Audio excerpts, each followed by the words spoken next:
Magandang araw mga kaibigan.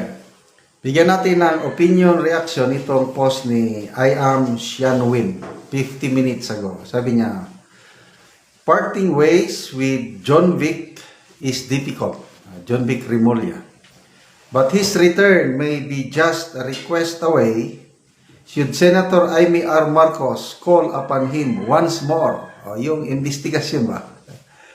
Imagine, nananahimik kang governor ng Cavite para lang mag-resign after less than, 8 months from October 2024 to May 2024. Okay, isinare ni I am Xianwin yung post ng Inquirer.net. Sabi dito, Interior Secretary John Vic Remulla confirms that he will be submitting his courtesy resignation later today.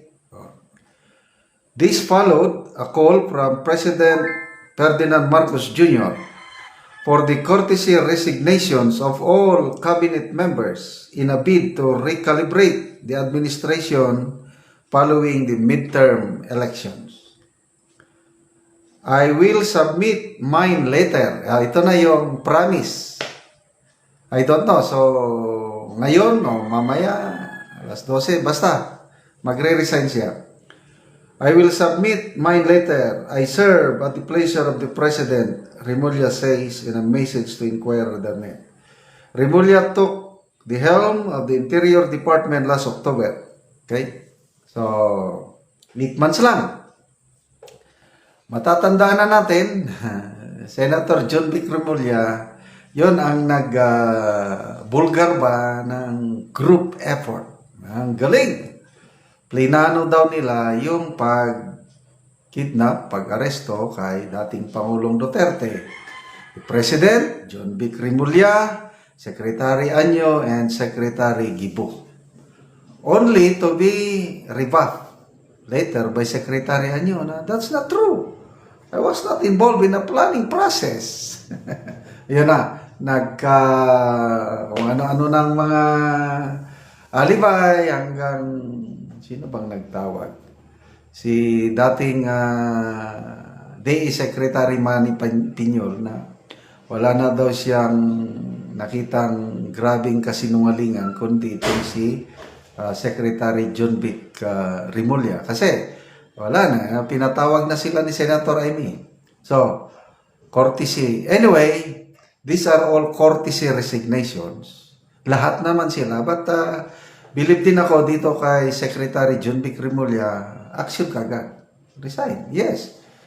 Truly, they serve at the pleasure of the President. Okay. Speaking about resignations, malala ko yung post kahapon nabasa ko sa Japan. I think Agriculture Minister ng Japan. Grabing delikadesa doon sa Japan, mayroon lang statement itong Minister of Agriculture sa Japan na hindi daw siya bumipili ng bigas kasi nakakakuha siya ng libre. Grabe ang uproar ng mga Japanese citizens. Grabing batikos. Kasi bakit libre? Naghihirap ka kasi tumataas din ang presyo ng bilhin, lalo ng bigas sa Japan. So, reklamo ang mga tao, uproar sa social media, Nag-resign ka agad. Wow, that's pure delikadesa. Kaya, ang Japan, maunlad after yung World War II. Devastated sila ng World War II. Kailang, ang dali nilang nakabangon. Why? Because yung values nila matindi. Isa pang speaking of Japan pa rin, yung early grades, grade 1 to 4, ang mga Japanese elementary grades, wala daw exam. Walang exam. Anong itinuturo? Early years sa mga bata. More on values, good manners and right conduct. Kaya napaka-respetado daw ang mga Japanese people. Sa yung mga kamag-anak ko, anak ko, na nakapasyal na sa Japan, yun daw ang gustong-gusto nila. Napaka-respectful daw ang mga Japanese. So, may yung value system nila grabe. Kaya nga, resign kaagad yung agriculture minister nang dahil lang sa statement niya na nalilibre siya ng bigas dahil hindi siya bumibili. Kasi nga, minister siya ng yun, resign kaagad. Sa atin, kung hindi pa manawagan ng Pangulo ng courtesy resignation, wala nang magre-resign. Kapit toko. So, ano kayang kahihinatnan itong panawagan ng Pangulo na I believe magre-resign yan. Dahil order, kailan? Sino ang talagang tatanggalin? Tapos, ano ba ang rason nila, bakit natalo sila sa eleksyon, dahil ito nga, recalibration o change strategy or whatnot. Dahil natalo sila, grabe. Napahiya sila sa eleksyon. So, ako, ang tanong ko is, ano bang pinakamalalang dahilan? Bakit sila natalo? Was it because of poor performance ng mga cabinet secretaries? Or, yung pag-impeach nila kay BP Sara, dinagdagan pa nila ng pag-kidnap kay Tatay Digong? Alin dito ang mas mabigat na dahilan?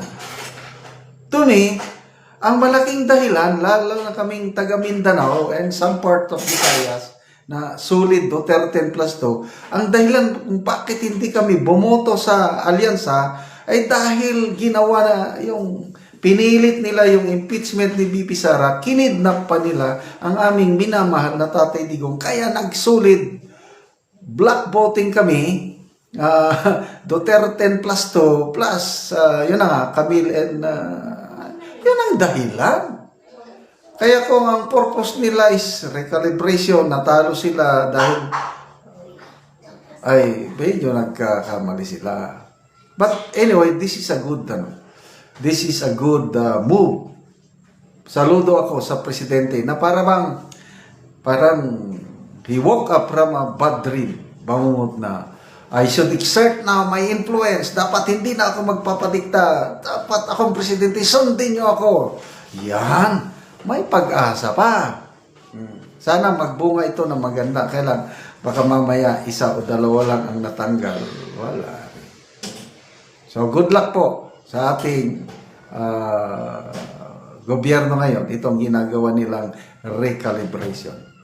Salamat mga kaibigan sa inyong pagsubaybay sa ating channel. Nakakatulong kayo ng malaki sa tribong Talanding ng Bukidnon. Dahil ang sweldo natin sa channel na ito is pantulong sa tribo. Namimigay tayo ng libreng yero at pako para ma-repair ang sira-sirang bahay ng Talanding.